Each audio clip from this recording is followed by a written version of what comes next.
Le film démarre avec notre personnage principal Peter. C'est un psychologue d'une trentaine d'années qui souffre de cauchemars et de chagrin depuis la mort de sa fille qu'il blâme sur lui-même. Il entend sa femme Carol sangloter et il s'avère qu'elle a fait un rêve difficile quelques instants plus tard.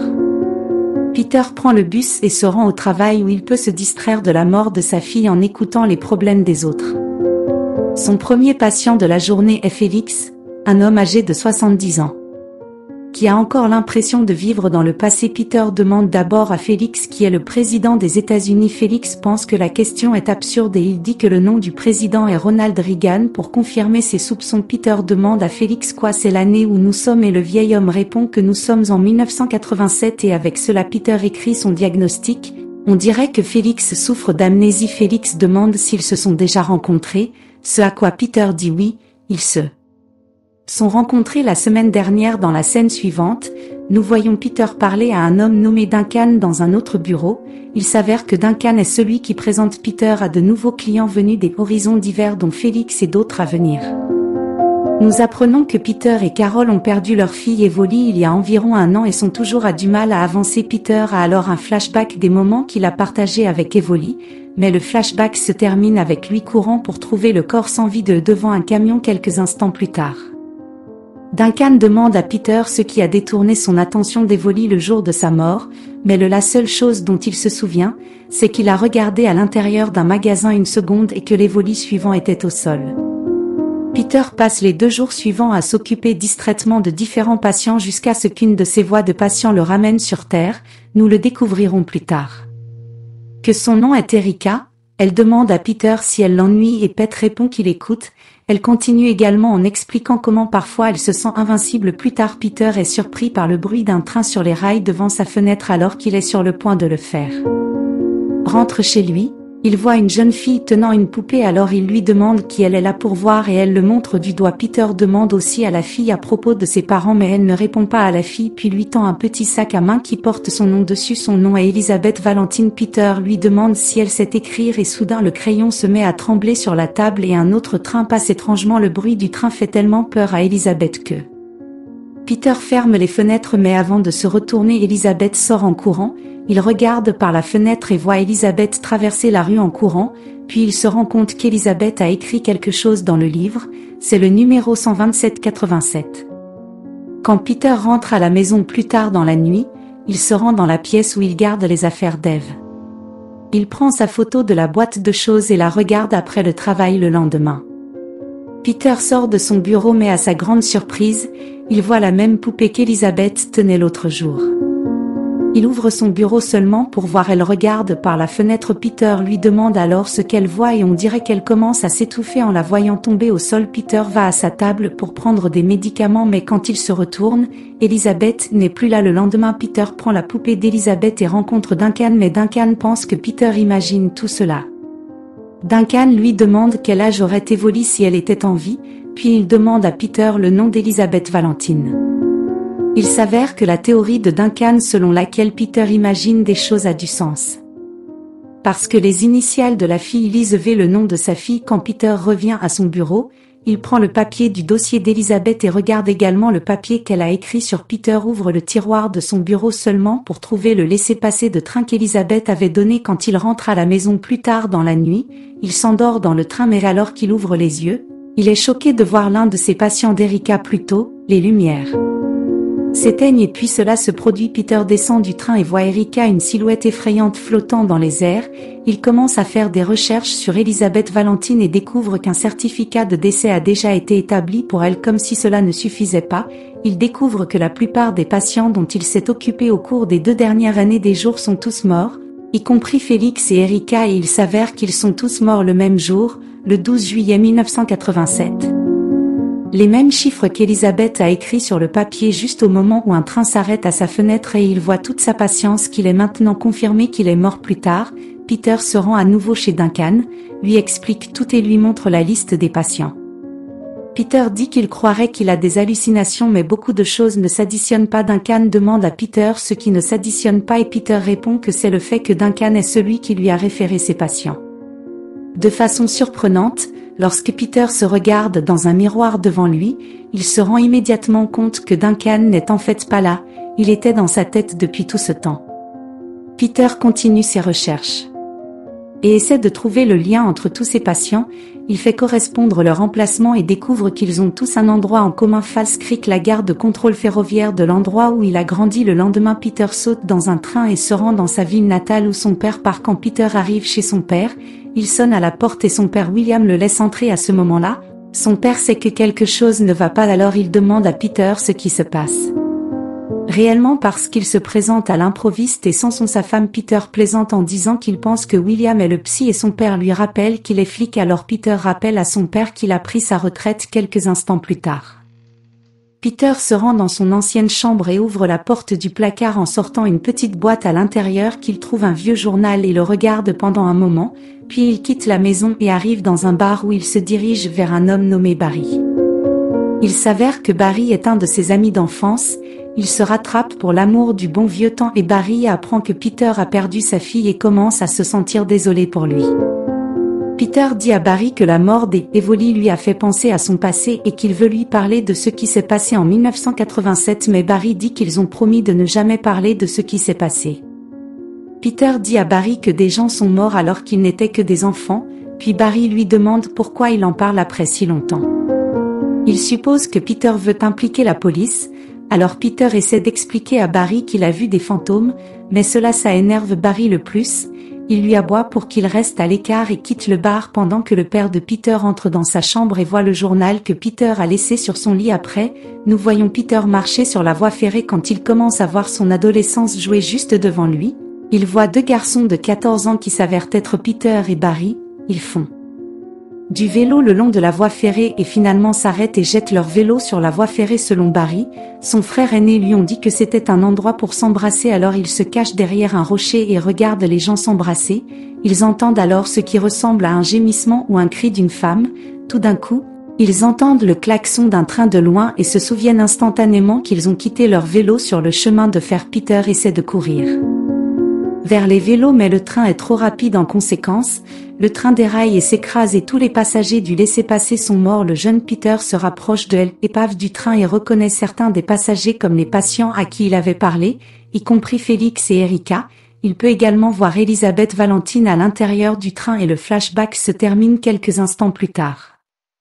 Peter se dirige vers la sortie mais s'arrête quand il voit Elizabeth Valentine.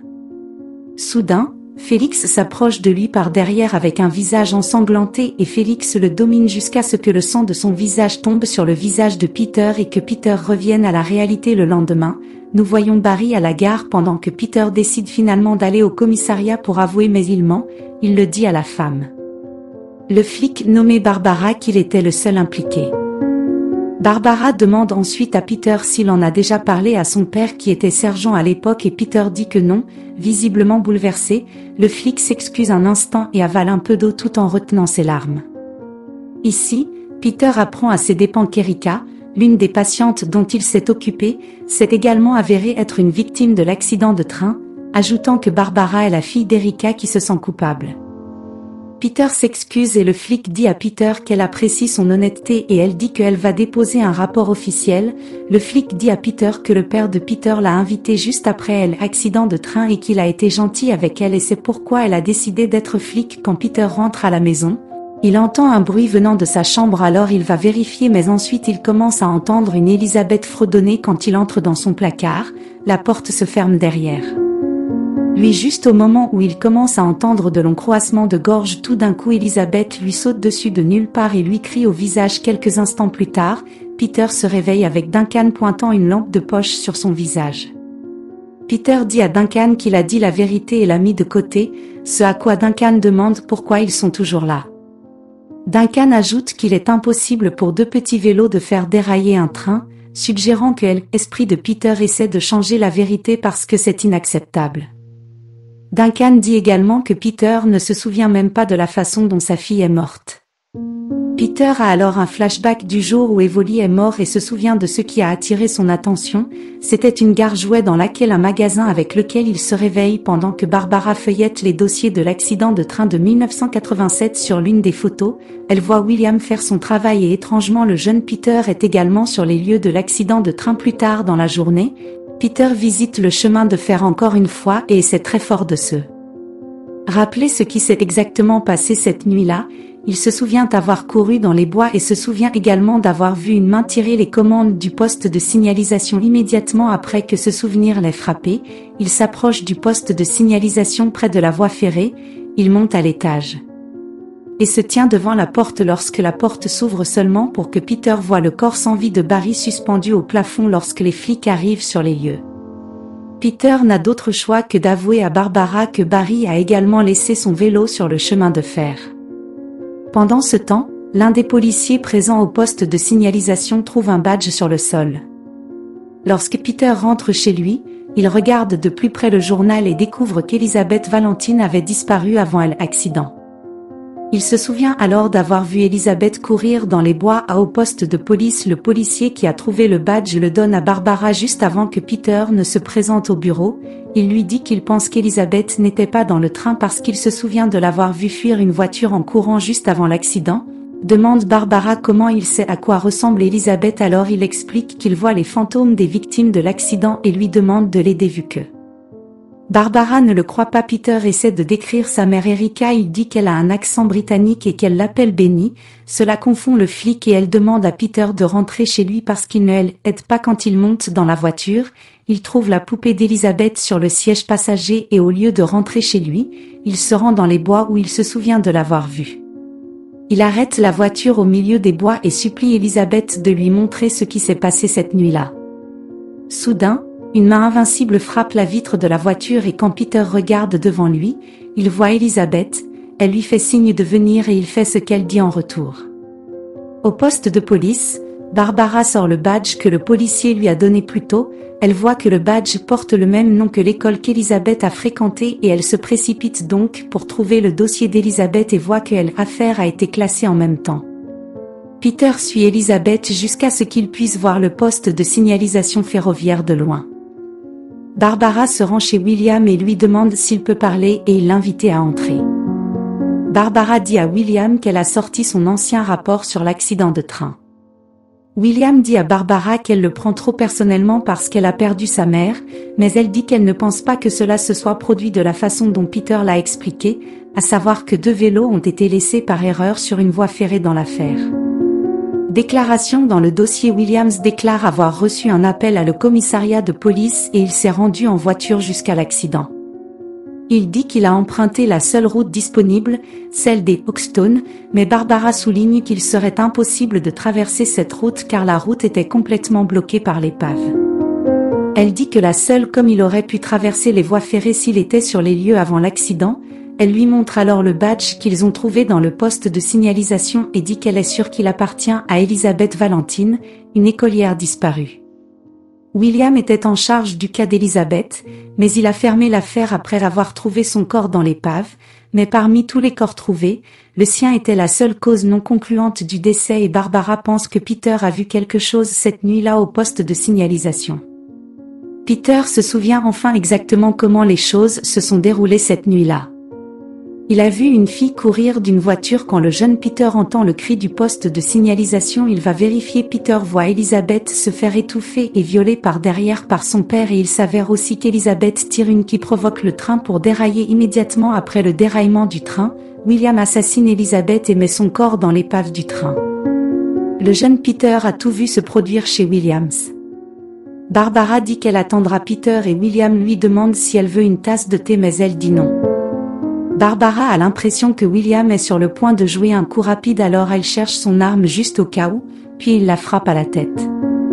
William conduit sa voiture dans son garage et la jette dans le coffre peu de temps après l'arrivée de Peter juste à temps pour voir son père au garage et révèle à William qu'il se souvient de tout. Peter demande à son père ce qu'il a fait, puis William tire une arme sur Peter, il ordonne à Peter d'entrer dans le garage et Peter fait juste que le fils demande à William comment il se sent à propos de le laisser vivre avec la culpabilité toutes ces années et combien d'autres filles il a tuées. Quand William est distrait pendant une seconde, Peter profite de l'occasion pour le combattre mais malheureusement William s'empare d'un outil sur le sol et frappe Peter avec, provoquant le soleil. Tombe inconscient avant l'aube le lendemain matin, William traverse la ville avec Barbara dans le coffre et Peter sur le siège arrière. Soudain, William voit Elizabeth au milieu de la route et perd le contrôle de la direction. Il quitte la route et Peter tombe de la voiture et toujours inconsciente dans le processus. La voiture se retrouve sur le rail et William essaie de démarrer la voiture mais elle ne s'allume pas d'un coup. Toutes les portes de la voiture se verrouillent toutes seules et William a eu du mal à l'ouvrir mais ce n'est pas le cas. Ne fonctionne pas. Il est terrifié quand il voit une Elizabeth monstrueuse dans le miroir et il entend le klaxon d'un train de loin. Peter se réveille à temps et voit le train approcher, alors il ramasse immédiatement l'arme du père et commence à tirer pour casser les fenêtres ouvertes. Il réussit à ouvrir le coffre de la voiture et Barbara sort de la voiture. Cependant, lorsque William essaie de sortir, Elizabeth apparaît et le ramène à l'intérieur. Peter peut revoir toutes les victimes de l'accident et elles disparaissent lentement quand il est sur le point de le faire. Partez, il voit Elizabeth Valentine une dernière fois et cette fois, elle a l'air plutôt paisible alors qu'elle s'éloigne quelques jours plus tard. Nous voyons Peter assis à la plage avec Evoli qui lui donne un bisou sur le front avant de marcher dans l'océan.